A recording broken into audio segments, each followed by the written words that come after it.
Welcome back to ESBR Boxing's YouTube channel. Delighted, as always, to be joined by Thomas Cathy. We are in final prediction mode as we are just hours away from the big fight between Devin Haney and Ryan Garcia, taking place in New York City. Thomas, it's been a weird fight week. It's been a weird 48 hours.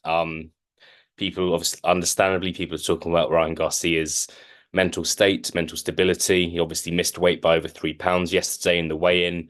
Um, it's unpredictable, isn't it? What's going to happen? So it's a tough video to be on, isn't it? Final predictions. But what do you make of what we've seen in the past couple of days, Thomas? To be honest, I had assumed in these weeks past, since, Ryan's like initial blow up on social media that things have changed and, he was finally had his head in the right place and was ready for the fight. But we've seen in the past few days that that's obviously not the case. And perhaps this is like one of the most bizarre fight weeks I've ever seen. So yeah, like you said, awfully hard to predict what Brian's gonna do next. Honestly, at this point, I just hope he shows up. But it's just hard for me to imagine that the best version of Ryan is gonna show up. Yeah, for sure. I think it's only been pretty much a year to the day since the defeat to Gervonta Davis, which was obviously a stoppage defeat. I think that was in the sixth round. He's had a comeback fight since then, which I think had mixed reviews, but it's fair to say. But I just think that he's going up against a guy who's one of the best fighters in the world right now in Devin Haney, someone who got undisputed status at lightweight, someone who um, diminished Regis Prograis fairly easily last time out. I know you were there in attendance that night.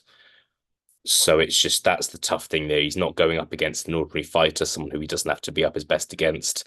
And I think a lot of people would say even if Ryan Garcia was at his best, he would possibly still lose to Devin Haney. So the fact he doesn't look like he is at his best is concerning. Without further ado, Thomas, we'll get right into it. What is your final prediction for Devin Haney versus Ryan Garcia?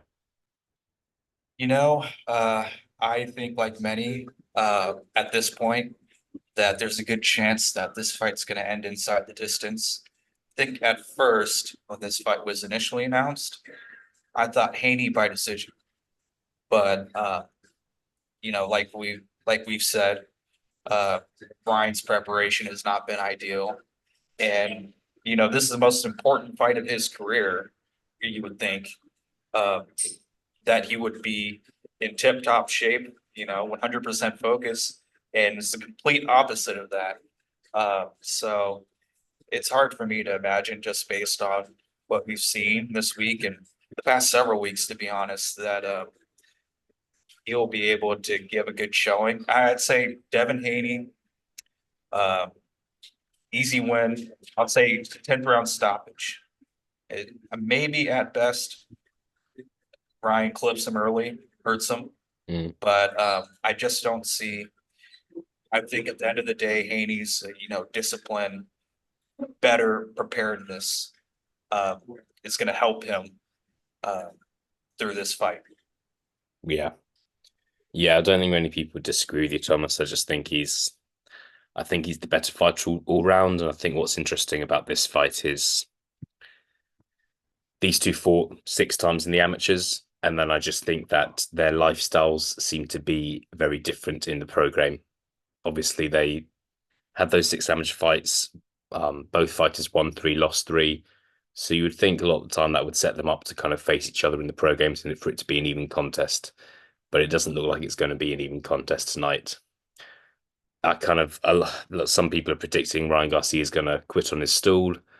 I think the odds on Ryan Garcia being disqualified for this fight have gone down a lot overnight here in the UK. They've gone from 80 to 1 to 33 to 1 last time I checked, which is pretty crazy when you think about it. And I just think you don't know what he's going to do.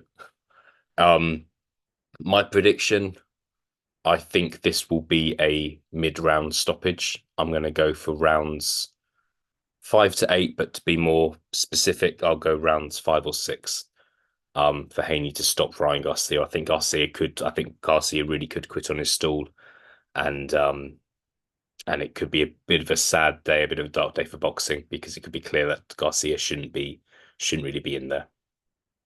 Um, I'll let you kind of add anything else you want to add, Sure. Thomas. Anything you're expecting to see, and anything else at all. Yeah, I will say, it as big of a matchup as this is, it's just kind of a shame that I really feel like this probably shouldn't be happening, maybe at a different time. I just feel like obviously Ryan, first of all, many people thought that he wasn't even going to show up, and that obviously hurt ticket sales. Um, so now that he's here and he's still, he's missing weight by 3 pounds and he's acting bizarre. Uh, it's just you just get the sense that, maybe this fight shouldn't be happening. And it's kind of a shame that the people around him allowed it to. Mm. But, this is boxing. Anything can end with one punch. Yeah. We'll see how it goes. Yeah, we shall see indeed. It will be interesting to see. It will be interesting to see what happens after all of this. Yeah, look, it's a difficult one to talk about, partly for the reason that it's just so unpredictable. Ryan Garcia's been unpredictable the last couple of days. There were question marks about whether he was going to make weight or not, but I don't think many people predicted him to miss weight by so much. But here we are. Thomas, good to speak to you. Likewise, Thank you thank for your you. time, and we'll do another one of these soon. Thank you very much. Sounds good. Thank you.